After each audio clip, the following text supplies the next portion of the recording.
In the far reaches of North America lies a wilderness so vast and unforgiving that it swallows people whole.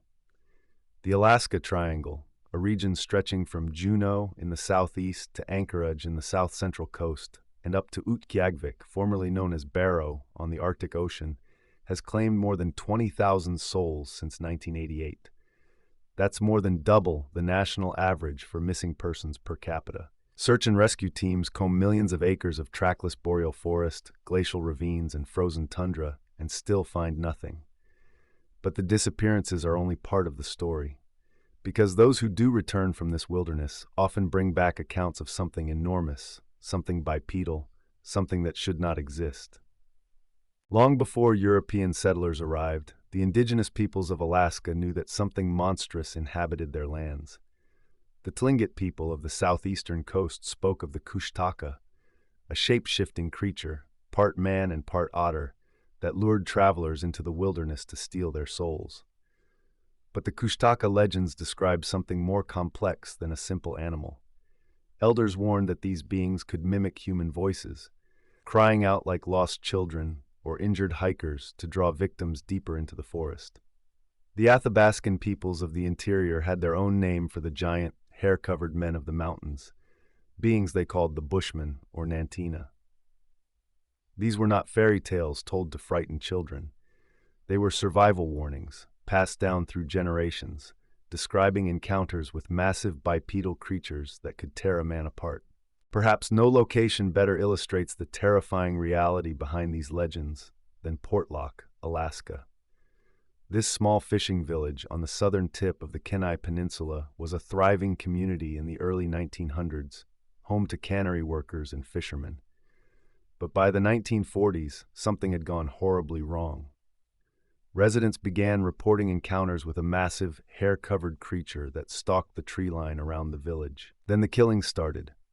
Loggers and fishermen were found dead in the surrounding forests, their bodies mangled beyond recognition. The injuries were unlike anything a bear could inflict. By 1950, every single resident had fled Portlock, leaving it a ghost town that remains abandoned to this day.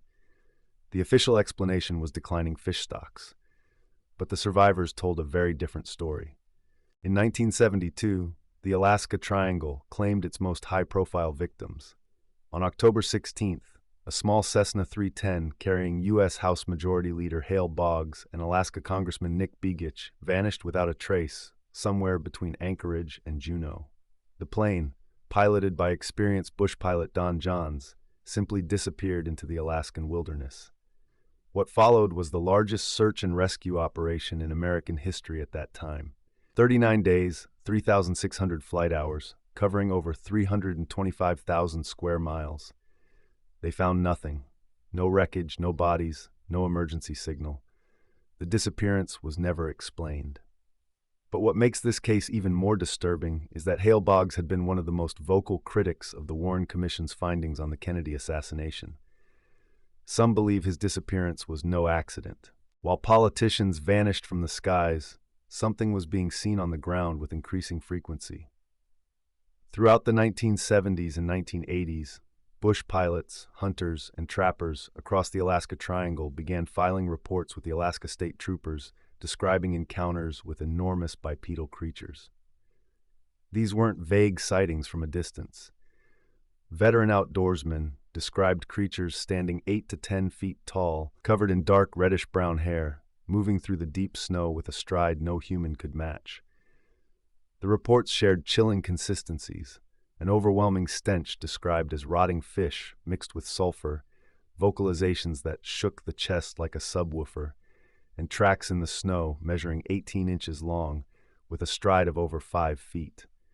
The Alaska State Troopers logged these reports but never investigated them. The files were simply classified as wildlife encounters with unknown species. One of the most credible and disturbing encounters came from a man who had no reason to lie.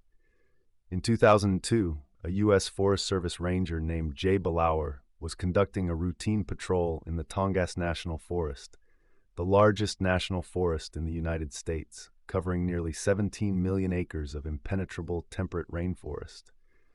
Belauer reported hearing a series of powerful wood knocks echoing through the forest, followed by a guttural howl that he said made his blood run cold. Minutes later, he observed a massive bipedal figure cross a logging road approximately 200 yards ahead of his vehicle. He estimated the creature at over 9 feet tall.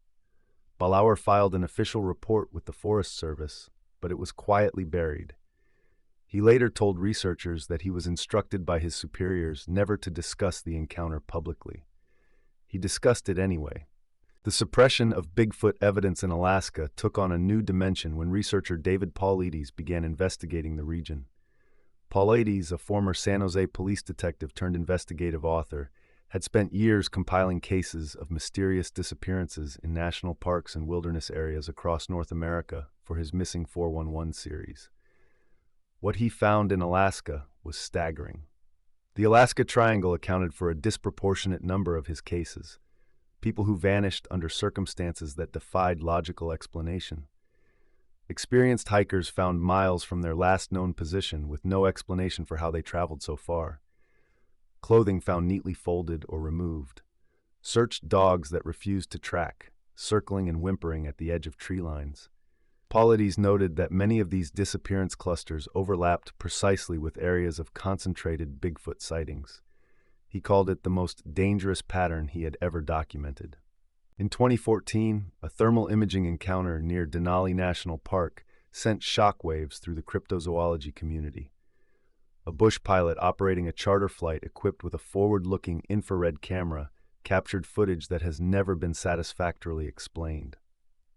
The FLIR footage, taken at approximately 2,000 feet altitude over dense wilderness south of Denali, shows a massive heat signature moving bipedally through a snowfield at a speed estimated at 35 miles per hour.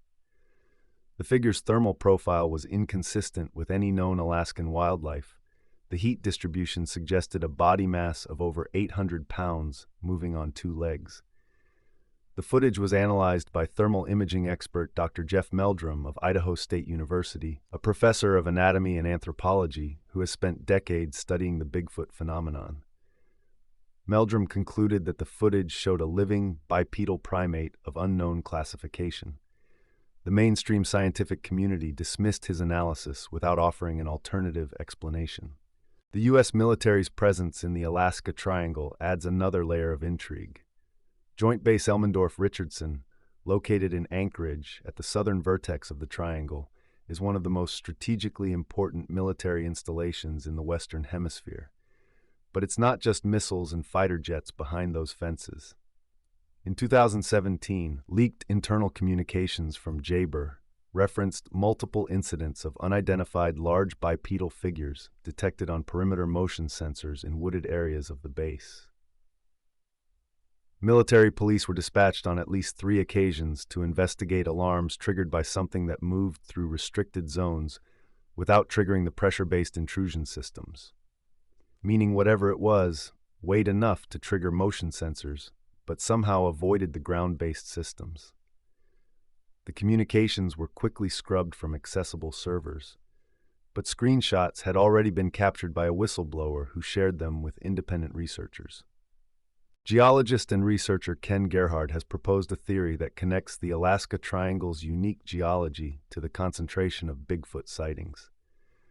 The entire region sits atop the most geologically active zone in North America, a convergence of tectonic plates that produces thousands of earthquakes annually. Gerhard theorizes that the extensive cave systems and volcanic tunnels beneath the Alaskan wilderness could provide a massive subterranean habitat network for a large primate species. These lava tubes, some stretching for miles underground, maintain a constant temperature year-round, warm enough to survive the brutal Alaskan winters. This would explain one of the greatest mysteries of Bigfoot research, why no bodies or remains have ever been found. If these creatures live and die underground, the surface world would never know. It also explains why sightings spike during seismic activity, when underground disruptions could force the creatures to the surface. In 2019, the History Channel series The Alaska Triangle brought renewed public attention to the region's darkest mysteries. The show documented a return expedition to the ghost town of Portlock, led by descendants of the original Alutiiq residents who had fled decades earlier. What the expedition found was deeply unsettling. Massive tree structures, trees bent and woven together in patterns consistent with reported Bigfoot territorial markers documented in the Pacific Northwest, were discovered throughout the forest surrounding the abandoned village. Fresh tracks, far larger than any bear, were cast in plaster. And on the final night of filming, the production crew captured audio of deep, resonant howls that audio engineers were unable to match to any known Alaskan animal. The Alutiiq elders who participated in the expedition were not surprised. They said the Nantiinaq, their word for the creature, had never left Portlock. They had. Today, the Alaska Triangle remains the most active and least investigated Bigfoot hotspot in North America. More people continue to vanish from this region every year than from any comparable wilderness area on the planet. And the sightings keep coming, from fishing boats on Prince William Sound to remote cabins along the Yukon River, from the frozen tundra of the North Slope to the ancient forests of the Chugach Mountains. The scientific establishment refuses to fund research. The government classifies reports. The military stays silent. And the indigenous peoples who tried to warn us for thousands of years can only watch as another generation of outsiders enters the wilderness, unprepared for what waits inside it. Whatever is out there, whatever the Tlingit called Kushtaka, whatever the Athabascans called Nantina, it has been here far longer than we have. And the Alaska Triangle is its domain. Something ancient and unknowable is stalking the frozen wilderness of the Alaska Triangle, and thousands have vanished in its shadow. If this investigation opened your eyes to the truth hidden in America's last frontier, smash that like button and help us expose what they've been covering up. Subscribe and hit that notification bell so you never miss a revelation. Because the deeper we dig into the Alaska Triangle, the more terrifying the truth becomes.